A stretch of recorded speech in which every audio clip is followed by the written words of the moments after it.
Hey everybody, this is Dream, and today we have a 10-game Major League Baseball slate that starts at 7 o'clock. We do have some weather-related situations in this one, but this should be a good slate. We have a lot of scoring opportunity in this one, so I suspect that the lines will be pretty high and there'll be a pretty wide range in the cashing range. But the Seattle-Colorado game is in Colorado, so that is going to muck the slate up. And that also just happens to be the one game that has a potential weather issue, as it says look like it might rain in that one. There are some other games with a light amount of wet rain, like the Washington game, Minnesota game, and the Yankees game. But sorry, that Washington game is not in this slate. I am sorry. But with that said, the Minnesota and Yankees game both have some weather-related potential. Even Atlanta has a little bit of risk there. But most of these games don't have much risk at all. Only that Colorado game has the most risk. I'll also note that a couple of these games have some pretty low temperatures, and of course, that Colorado game happens to be the lowest, as does the Minnesota game. So to keep that in mind before I get started, though, on the pitchers, can you guys smash and like and subscribe? That would really be helpful, and I really do appreciate it a lot. So let's go ahead and start into this slate here. So for pitching, we have two pitchers that I think are top tier options, and then we have several GPP plays and a bunch of extreme options as well. So my two overall picks here are going to be Ryan for Minnesota against Detroit, and then we're going to look at Peralta for Milwaukee against St. Louis. Those are the top two overall options. So we'll start with Ryan here. Now Ryan has the best overall potential on the slate, as he has the best earned runs against total on this one for projected. He's also one of the better strikeout pitchers. Now there are 4 or 5 guys that have 6 strikeout potential, but he's the top. He's one of the second or third best ones at 6.5 strikeout potential here. He's underpriced for this matchup too. I did expect him to be more expensive. I expected him to be the top 3 in total in the prices. So I'm glad that he's cheaper, and he feels like a great option with that, as he has some potential to maneuver up. St. Louis has also been pretty Detroit has also been pretty so far. So I think he's in a great spot. Then we'll look at Peralta. Now, Peralta is in a great spot here against St. Louis, and he has the highest strikeout potential on the slate. He's also the second most expensive player on the slate in general. Top tier matchup here. He's been over 30 fantasy points in 2 of the first 3 games. I think that will likely continue here, and he's got a lot of upside as a result. I do have 4 or 5 GPP plays that you could look at, and we'll start by looking at those guys. So Yamamoto for the Dodgers. He does face the Mets, who have been inconsistent, but uh, they don't strike out much. So that is the concern here. So he has done pretty decent with the strikeouts to start the season, but he's still a little bit risky in this matchup. He's definitely a good GPP play though. So you're going with a good strikeout guy versus a low strikeout team, and you have to figure out how you want to do that. With Chris Sale facing Texas, he is a GPP play, but he's borderline GPP. Uh, his strikeout rate is good. Texas does tend to strike out some, so that definitely helps. But I do think he's going to get in the 14 to 19 fantasy point range today.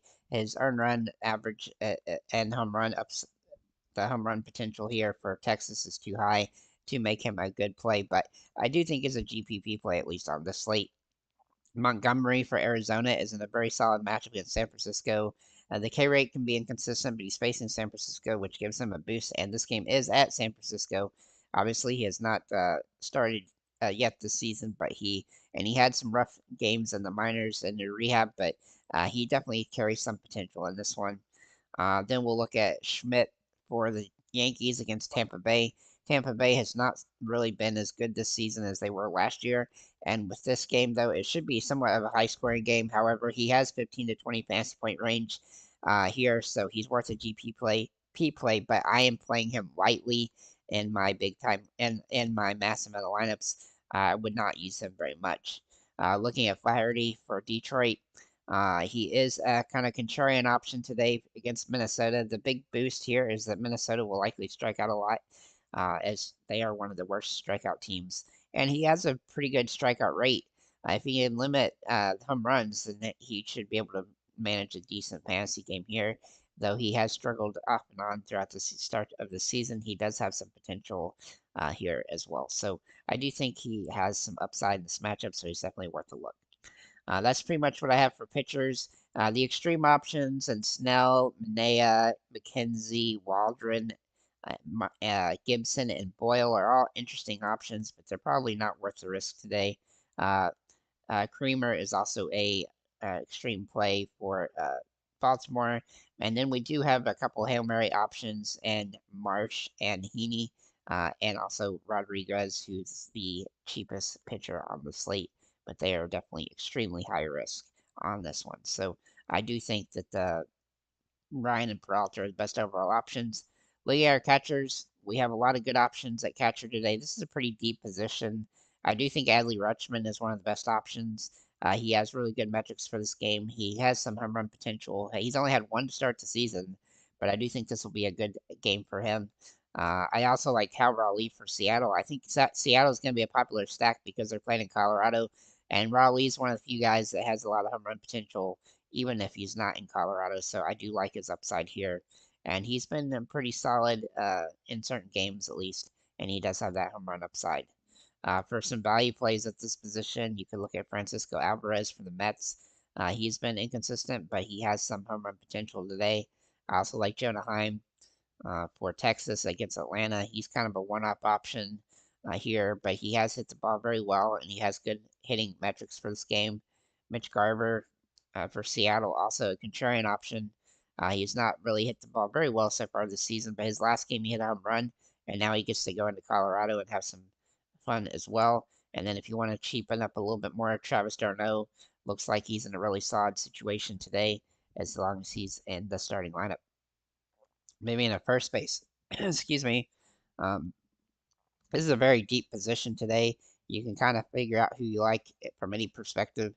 Pete Alonso and Matt Olson are both my two favorite expensive plays, but I really don't think you have to go up to those guys very much today.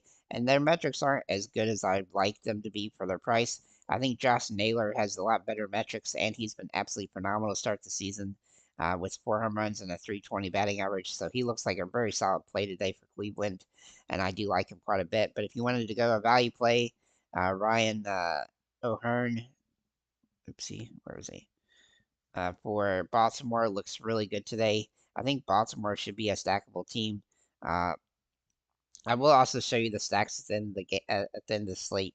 But Ryan O'Hearn looks like a really good play today. He's hit the ball very well, and he's got a lot of good metrics. He can also slot in the outfielder, and he is one of my cores right now.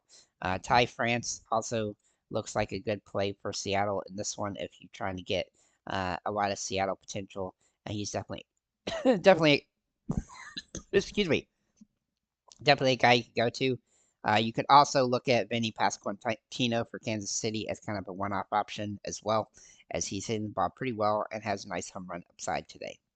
Looking at our second baseman, uh, just a note, you can put O'Hearn in the outfield as well, so you don't have to limit yourself at first base. With only one first baseman today, you can put O'Hearn in the outfield. Looking at second base, Mookie Betts is a clear-cut top option. He's been absolutely phenomenal to start the year.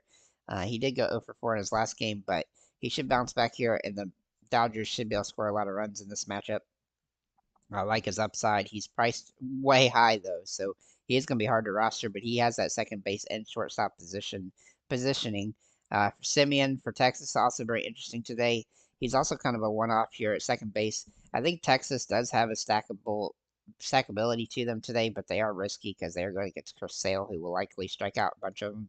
But he is an interesting play today. And then Polanco for Seattle. If you get to Seattle, then Polanco will definitely have some home run potential in this game. But I do like the value plays at this position quite a bit. Gleyber Torres, he's jumping off the page today. He's really not done much to start the season fantasy wise, but he's had a couple good games. If he can get a couple multi hits or a home run, then he would definitely pay off here. He's nice and priced well. And then Julian for Minnesota, he's kind of a one-off for Minnesota. He does have good metrics for this matchup against Flaherty, but he definitely carries some risk today because of the matchup. I think Torres is probably my favorite play at that position right now, but we'll have to wait and see as we get closer how these lineups play out. Looking at third baseman, Riley is top tier option, super expensive, hard to roster as a result, but the metrics are really jumping off the page for him. Ryan McMahon for Colorado is my favorite Colorado play on the slate, and it's not close. He's also a little bit cheaper than Riley, so it gives him a lot of potential. And this game being at home definitely gives him a boost, but he has been absolutely phenomenal to start the season hitting wise, and so he's definitely somebody that I'm really liking quite a bit. And if you can afford him, then I'm definitely going to put him in there. Manny Machado is kind of a contrarian option at this position. And then some value plays. Uh, we look at, let's see here, Duran for Texas. He's got some potential here. He could also play first base, but I don't think you really need to put him there because there's too many good guys at first, whereas third base is a little bit harder to find great options. Rojas for the Dodgers is also not. Sorry, wrong Rojas. I meant Josh Rojas for Seattle. He's going to be a one-off option, or even part of a stack of the Mariners here, as he's hit the ball very well so far this season. So he's definitely worth a look. And then also Westberg for excuse me, for Baltimore. Looks like he's in a great spot. He's also been hitting the ball very well. There's a lot to like at third base in the value plays, so I don't think you have to pay up for McMahon, but he's definitely somebody you could pay up for. But Duran, Rojas, and Westberg all have a nice upside in this matchup. Looking at shortstops, obviously Mookie Betts can be here, but one of my favorite plays is Gunnar Henderson. He's going to have a lot of potential today. He's also been on a streak of the last 4 games, just killing the ball, having really good hitting and really good home run upside here. Now, they definitely carry some risks today as the matchup isn't perfect, but he does have good potential. Uh, I really like J.P. Crawford today, though. He's my favorite player from Seattle on the slate. He has been kind of up and down, though, to start the year, but he does draw good metrics, in fact, great metrics for this game. And I do think he's a sneaky play because I think he'll be underutilized. And so he's definitely somebody I like a lot. Volpe is also a guy that can get some hits for the shortstop position. He's also been pretty solid for the Yankees, despite most of the rest of the team being really prone to strikeouts. He's been playing pretty good, though he's had some bad strikeout games. He has a nice upside here, and then a contrarian option is Arcia for Atlanta. Atlanta should be a stackable team, and Arcia is a good way to limit the expense of that very expensive stack. So, looking in the outfielder now, we do have 3 really over the top options here with Acuna Jr., who finally hit his first home run last game. And I look for him to continue, getting stolen bases and having home run upside. I also like Aaron Judge here, as he really does. He is a very boomer bust play right now, as he's striking out a ton, but he does have that home run power, and if he can get the home run, then he can pay off. And then Toscar Hernandez uh, for the Dodgers. His metrics today are off the charts. He's one of my favorite outfielders, although he is very expensive. I think he's a great option on the slate. As for value plays here, Cedric Mullins really does jump off the page today as a great option. I really like him a lot here, as I think Baltimore is going to be somewhat interesting stack today, so he's definitely going to be somebody I'm going to try to roster, as he's hitting the ball very well right now. I also like Wyatt Langford for Texas, Ryan O'Hearn, who I already mentioned that for Baltimore, Nemo and Marte, both in the outfield for the Mets. Now they're kind of contrarian options today, and then Santander for Baltimore as well. Santander typically is a risky play, but in certain situations he draws really good metrics, and this is definitely one of them. And then 2 alternative options for the expensive options at this price point, at this position, excuse me, are Stanton for the Yankees and Ozuna, who has been absolutely killing the ball for Atlanta. He's going to be very uh, highly owned, I think, despite the fact not having the best metrics for this game, but he definitely has some potential. And then for our sub $3,000 plays, Duran for Texas looks really solid. Kiki Hernandez for the Dodgers. Michael Massey, let's see, Massey for if he is back today, which it looks like he might be back. Uh, it looks like he's going to be back today, so we'll have to wait and see for sure. But if he was in the starting lineup, he'd be somebody to consider.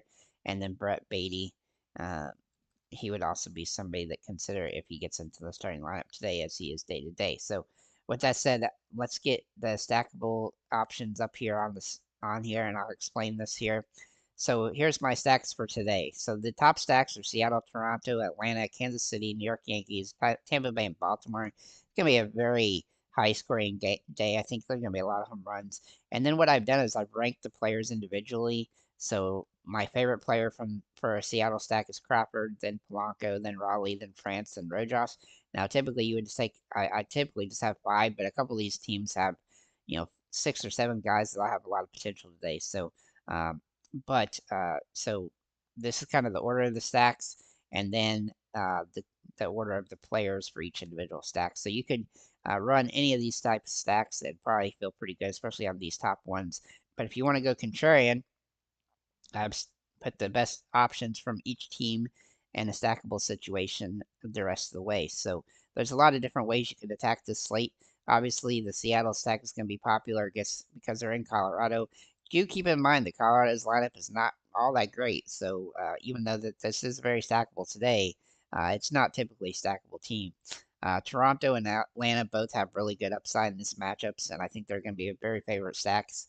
Kansas City is a great stack as well, though it's going to be somewhat hard to roster with Witt Jr. being so expensive. The Yankees stack is a very boomer bust stack, though I do think Torres and Volpe and Judge all have a lot of upside. And then for Tampa Bay and Baltimore, I think both these stacks are going to be pretty popular today, but they do carry.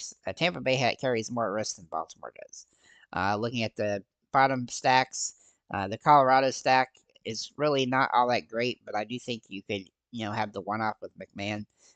As for the Oakland stack, I think starting with G-Lock as a one-off and then maybe Brown as a 1-2 stack is probably the best way to go. And then for the Dodgers, obviously that stack is always popular, but I think that it's going to be somewhat hard to roster this one. Milwaukee is going to be interesting today, but I don't think that they have a whole lot of upside. But if you're going to use anybody, Contreras, Adames, and Dunn are probably the top three. For the Cleveland, Naylor, Kwan, and Jimenez all have potential. The back half of the stack is also somewhat decent. San Diego, really probably too expensive to be a very viable stack, but it definitely has some one-off potentials. The Mets have a rough situation here, but they do have some potential today, and so I do think that they have some stackability. For the St. Louis, I don't really like much there, but Contreras would be the top overall option. For Texas, if they can get to Sale, then this is the kind of stack that you want to have in order to pay off on a contrarian type of stack for GPPs. For Arizona, I do think they have some potential today, but it's very high risk. And then these last three teams, if you want to stack these teams up, if one of these teams manages to blow up the starting pitcher, then one of these three stacks could really pay off today, but they're going to be extremely high risk, high reward. So with that said, guys, thank you for liking, commenting, subscribing. If you have any comments or questions, feel free to leave them below, and have a nice day, guys.